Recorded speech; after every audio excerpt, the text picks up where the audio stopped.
सूरह अल-हक़ पढ़ी जा रही है और आज इसकी वर्स नंबर 13 से आगे हम लोग पढ़ेंगे। औज़ु बिल्लाहि मिनश शैतानिर रजीम, बिस्मिल्लाहिर रहमानिर रहीम। Then when the trumpet will be blown with one blowing,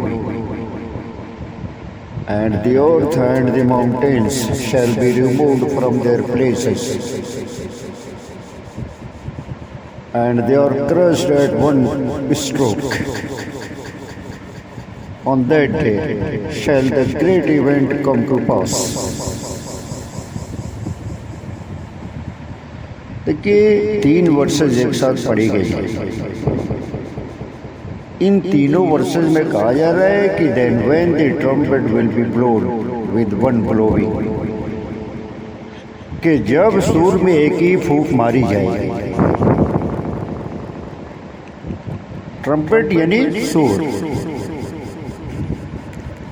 एक सूर जब फूंका जाएगा तो the earth and the mountains shall be removed from their places, तो पहाड़ और ज़मीन अपनी जगह से हटा दिए जाएंगे। And they are crushed at one stroke, और एक ही चोट में ये रेज़ा रेज़ा कर दिए जाएंगे। क़यामत जब आएगी तो पहाड़ जो है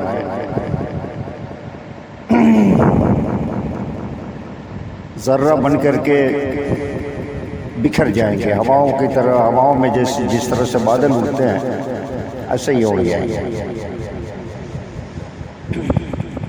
तो कहा जा रहा है कि जब सूर फूंका जाएगा तो पहाड़ और ज़मीन अपनी जगह से हटा दिए जाएंगे। And they are crushed at one stroke, और एक ही चोट में ये रेज़ा रेज़ा कर दिए जाएंगे। On that day shall the great event come to pass, और फिर उस दिन वाक़ होने वाली great event come to pass वाक़ हो जाएगा। एक सूर फूंका जाएगा और क़यामत वाक़ हो जाएगी, ये कहा गया। And the haven will be rent asunder, for it will that day flimsy, and the angels will be on its sides, and 8 angels that day bear the throne of your Lord above them.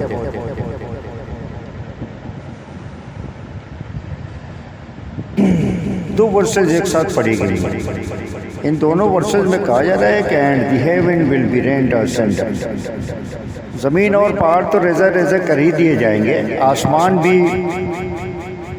Rent कर दिए जाएंगे, असंडर फाड़ के अलग कर दिए जाएंगे। For it will that day फ्लिम्सी, और फिर वो उस दिन फ्लिम्सी हो जाएंगे। वाहिया का वर्ड आता है अरबिक टेक्स्ट में। वाहिया का मतलब होता है बोदा होना, कमज़ोर होना, बोसीदा होना। तो आसमान को फाड़ दिया जाएगा और वो कमज़ोर हो जाएगा, वो सीधा हो जाएगा। And the angels will be on its sides, और उसके किनारे फरिश्ते होंगे। And 8 angels that day will bear the throne of your lord above them, और उस दिन 8 फरिश्ते अपने रब के थ्रोन को, अर्श को अपने ऊपर उठाए हुए होंगे।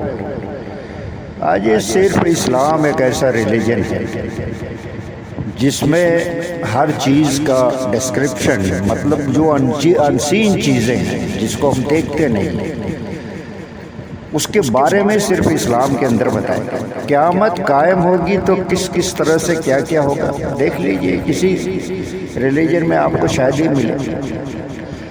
इसी में बताया गया है कि सूर फूंका जाएगा और फिर जो है ज़मीन और पहाड़ रेज़ा रेज़ा कर दिए जाएंगे, आसमान फाड़ दिए जाएंगे, और ये आसमान वाहिया हो जाएगा, फ्लिम्सी हो जाएगा, और तुम्हारे रब के अर्श को 8 फरिश्ते उठाए होंगे। ये सब क़यामत का सीन किसी और रिलीजन में आपको नहीं मिलेगा।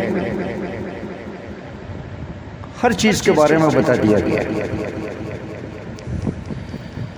तो कहा जा रहा है कि that day shall you be brought to judgement, not a secret of you will be hidden. और इस वर्ष में कहा जा रहा है कि दैट डे, उस दिन, जिस दिन क़यामत वाक़या हो, shall you be brought to judgement, तुम फैसले के लिए लाए जाओगे, अपने रब के सामने हाजिर किए जाओगे। ये कोई ना समझे कि क़यामत वाक़या नहीं होगी और हमें हिसाब किताब नहीं देना पड़ेगा, हम इस दुनिया में आए हैं और खा पी रहे हैं और इस दुनिया से चले जाएंगे, मामला ख़त्म हो जाएगा। नहीं, on the day of resurrection सारे लोगों को अल्लाह पाक रिजरेक्ट करेगा, अपने सामने हाजिर करेगा, जजमेंट करेगा। और कहा जा रहा है कि not a secret of you will be hidden, और तुम्हारा कोई भेद छुपा हुआ नहीं रहेगा, सब अल्लाह पाक तुम्हारे सामने जाहिर कर देगा, इसलिए कि ये सब ऑलरेडी लिखा जा रहा है फरिश्तों के जरिए से। And that is the end of the lecture.